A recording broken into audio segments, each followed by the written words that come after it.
अस्सलाम वालेकुम everyone, hope you all are fine and doing great. तो आज की वीडियो में हम डिस्कस करेंगे कार्पल टनल सिंड्रोम को किस तरह से मैनेज किया जाता है, इसको किस तरह से ट्रीट किया जाता है। तो कार्पल टनल सिंड्रोम को दो वेज के साथ यानी दो तरीक़ों के साथ जो है ट्रीट किया जाता है। एक तो होता है नॉन सर्जिकली ट्रीटमेंट और एक होता है सर्जिकल ट्रीटमेंट और फिज़ियोथेरेपिस्ट ट्रीटमेंट भी होता है। तो एज अ फिज़ियोथेरेपिस्ट सबसे पहले मैं आपको गाइड करूँगी फिज़ियोथेरेपी ट्रीटमेंट क्या होगा कार्पल टनल सिंड्रोम का। तो let move towards physiotherapy treatment of carpal tunnel syndrome. तो सबसे पहले अगर कार्पल टनल सिंड्रोम के पेशेंट को जो है माइल्ड या मॉडरेट सिम्टम्स हैं यानी कि उसकी इनिशियल स्टेज है, तो हम इसको जो है इनिशियल ट्रीटमेंट देते हैं जिसको हम प्राइमरी केयर एनवायरनमेंट भी बोलते हैं।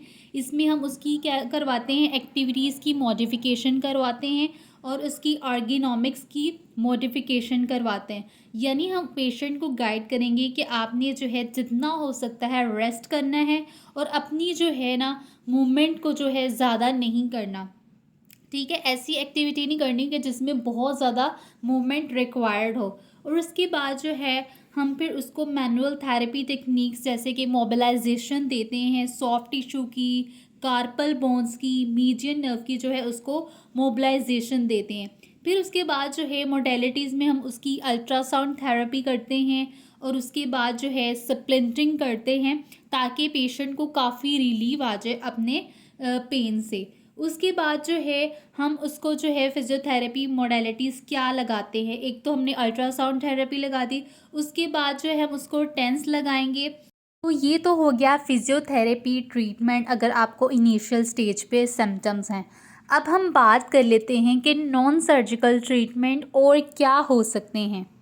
अच्छा जी, तो मैं पहले आपको डिफरेंस बता देती हूँ कि सर्जिकल ट्रीटमेंट क्या होता है और नॉन सर्जिकल ट्रीटमेंट क्या होता है। अगर तो स्वेयर केसेस हैं तो उसके लिए हम जो है करते हैं पॉजिटिव उसके जो है रिजल्ट्स आ रहे हैं तो हम उसके लिए जो है सर्जिकल ट्रीटमेंट करते हैं। और नॉन सर्जिकल ट्रीटमेंट जो होता है लेस स्वेयर केसेस, अगर इनिशियल स्टेज है आपकी कार्पल टनल सिंड्रोम की, तो फिर उसके लिए हम करते हैं non surgical treatment. Non surgical treatment जो है इनिशियल स्टेज के लिए यानी कि माइल्ड और मॉडरेट अगर सिम्टम्स है कार्पल टनल सिंड्रोम के लिए, तो इसके लिए जो है हम नॉन सर्जिकल ट्रीटमेंट करते हैं। तो नॉन सर्जिकल ट्रीटमेंट में सबसे पहले सिप्लेंट्स जो हैं ड्यूरिंग नाइट जो है नाइट टाइम में जो है सिप्लेंट्स को पहन के रखना है। फिर उसके बाद जो है non steroidal anti inflammatory drugs ले सकते हैं जैसे कि आइबुप्रोफेन होगी, ये आपको जो है डॉक्टर्स जो हैं रिकमेंड करते हैं। और कॉर्टिसोन के जो इंजेक्शंस हैं वो भी आपको जो हैं आपका जो है हेल्थ केयर है प्रोवाइडर है वो आपको जो है ये रिकमेंड करता है। उसके बाद जो है जितना आप अपने एनवायरनमेंट को चेंज करेंगे उतना ही जो है आपके सिम्टम्स जो हैं कम होना स्टार्ट हो जाएंगे। और अगर आप वर्क प्लेस यानी कि कहीं पे भी आप काम करें उस पर मॉडिफिकेशन करते हैं तो इससे क्या होता है कि आपके सिम्टम्स जो है काफ़ी रिड्यूस हो सकते हैं। अब आपने चेंजेस क्या करनी है, फर्स्ट ऑफ ऑल तो आपने जो है एर्गोनॉमिक्स जो है उसका जो है अपने माइंड में हमेशा उसका ख्याल रखना है कि आपने एर्गोनॉमिक्स के थ्रू ही अपनी जो है पोस्चर को मेंटेन रखना है। फर्स्ट ऑफ ऑल आपने जो है अगर आपकी चेयर की लेंथ जो है रेज है या लोअर है तो आपने उसको जो है अपने अकॉर्डिंग सेट कर लेना है।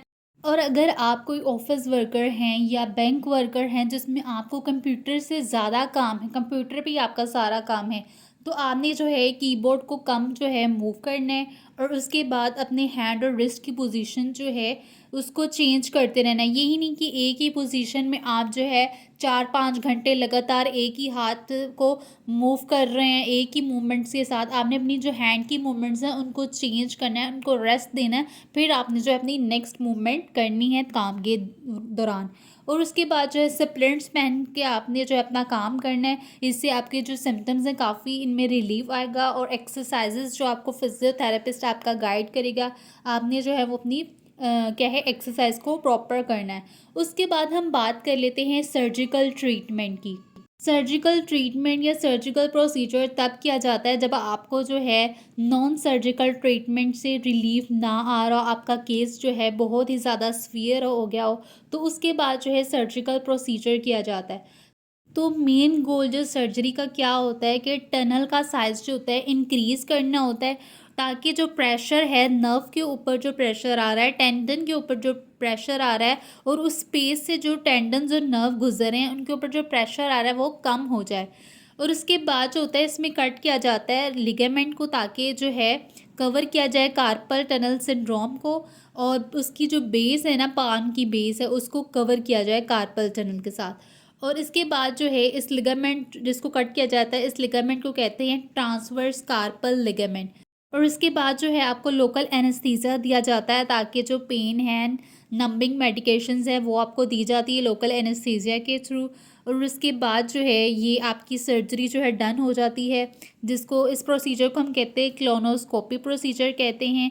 और उसके बाद जो है 24 to 72 आवर्स के बाद सर्जरी के जो है आपको जो है सिम्टम जो है काफ़ी रिलीफ होना स्टार्ट हो जाते हैं।